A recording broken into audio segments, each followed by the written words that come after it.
Day 6 ng pagpapatap global natin kay Fredrin ngayong season. At sa video na to ay ituturo ko sa inyo yung tamang paggamit kay Fredrin. Kasama na doon yung mga tips and trick na dapat nyong malaman kapag si Fredrin yung gamit nyo bilang isang jungle. Pero bago ko simulan ay gusto ko lang kayong imbitahin sa giveaway natin ngayong month. Mamimigay tayo ng Naruto Shippuden collaboration skin. Madali lang yung requirements. Una, dapat nakashare yung video na to. Pangalawa ay dapat nakasubscribe ka sa YouTube channel ko. Ito yung game 1, ginamit ko si Fredrin bilang isang jungle at ang kalaban naman natin sa jungle ay etong si Lucas. Pero bago natin i-breakdown yung laro na to, kung di ka pa nakalike and follow sa Facebook page ko, ay maaaring pakalike and follow na lang para sa mga content na kagaya na ito. Una, pagdating sa jungle pattern, ang sinusunod ko ay priority gold lane. Bakit gold lane yung priority natin? Una, dahil sa power spike ni Fredrin. Once na kompleto na yung skill ni Fredrin, ay pwede nyo nang bigyan yung mga kalaban sa early game. But, make it sure na meron kang kasama. Medyo may kahinaan kasi yung damage ni Fredrin kapag early game pa lang.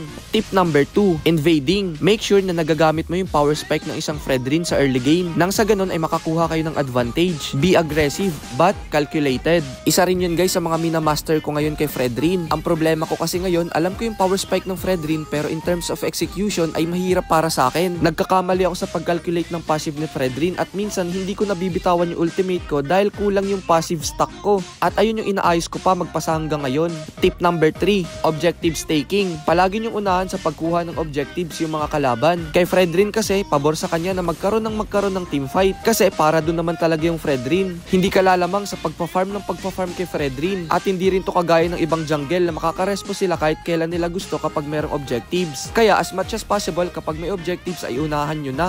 Tip number 4, crowd controlling. Guys, si Fredrin hindi niya kailangan pumatay ng pumatay. Ang pinaka-purpose ng jungle Fredrin ay protektahan yung mga damage dealer such as gold laner or mage. Sila kasi yung magiging dahilan para maka-takedown kayo ng mga kalaban. Hindi kills ang magiging basehan para masabing marunong ka mag-Fredrin. Masasabi natin na marunong ang isang Fredrin kapag alam niya kung paano gamitin yung crowd control at alam niya kung paano mag-front para sa kakampi niya. At syempre kapag maalam magbigay yung Fredrin ng space sa mga kakampi niya. Kaya huwag ka masyadong ma-conscious kapag ginagamit mo si Fredrin tapos hindi ka nakaka-kill. Okay lang yun, basta gawin mo lang yung mga sinabi ko sa'yo. Dahil ayun yung makakatulong para matuto ka sa paggamit kay Fredrin. So ayun, panalo kami sa game na to and meron na tayong 143 stars ngayong season. At sorry nga pala guys kung late yung mga upload natin ngayong linggo. May tinapos lang akong pilot. Game 2 ay sumabay sa amin ulit yung mga kalaban namin sa game 1. And same match up sa jungle, Lucas versus Fredrin. Eto nga pala yung item build na ginagamit ko kay Fredrin at eto naman yung emblem set na ginagamit ko sa kanya. Ngayong season 36 ay nakatanggap ng buff si Fredrin kaya bumalik siya sa meta at marami na rin gumagamit kay Fredrin.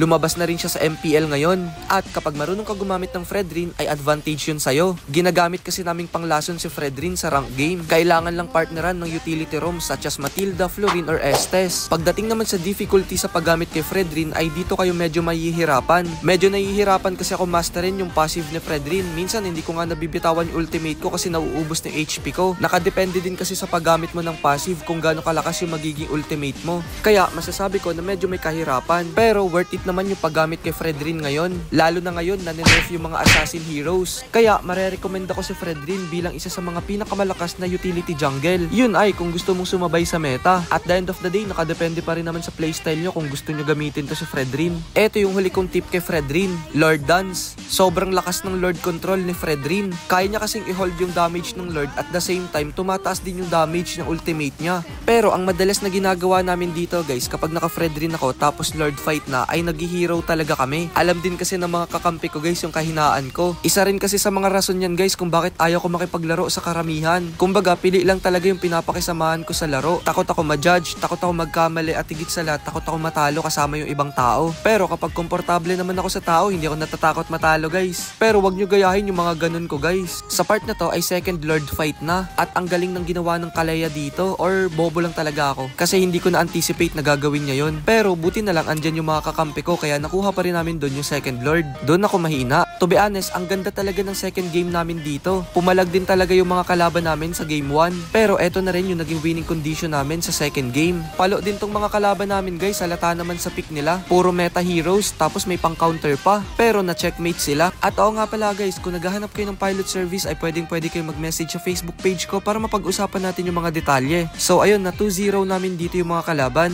At eto rin yung game na kung saan meron na tayong 144 stars ngayong season. At pagdating naman sa ranking kay Fredrin ay nasa rank 20 pa lang tayo sa Taguig.